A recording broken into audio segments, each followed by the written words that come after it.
The best kept secret in English education is the daily genius in our classrooms that we sit on top of because we don't know how to share it. It's not critical until it gets outside the doors, right? It's powerful inside the doors. It's revolutionary when it's shared. But we're not often taught to think of ourselves in that way. Who am I? Right? And Jabari talked about the Chaucer in the English class as a 23-year-old. Who am I? Like, I know that the kids are engaged, but who am I to tell this story? Right? And that's part of what we have to do is see ourselves as telling those stories. I tell people about being radicalized. I mean, I'm a child of the Civil Rights Movement. My parents went to school with the Black Panthers, but I just wanted to be a playwright. And I wanted to teach kids about writing. I became radicalized when I became a high school teacher and I saw the conditions that my children were living in, that I was teaching. And I realized that there are some things that we are doing here that I wouldn't mind seeing replicated in other classes. And so I had to overcome that, wanting to be a playwright, super shy. My aunt said, "How can you be a teacher? You don't even like to talk." And I am, I am the shyest person I know. I really am. But it was love. It was love that did it. It was love for my students.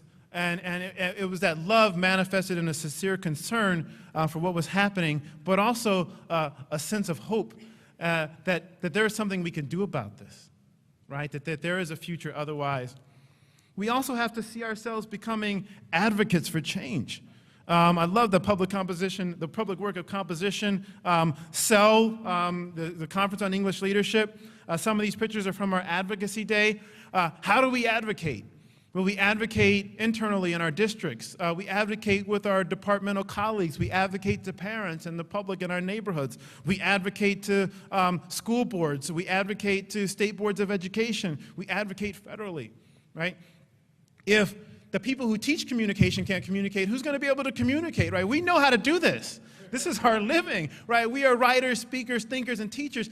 Advocating is not complicated.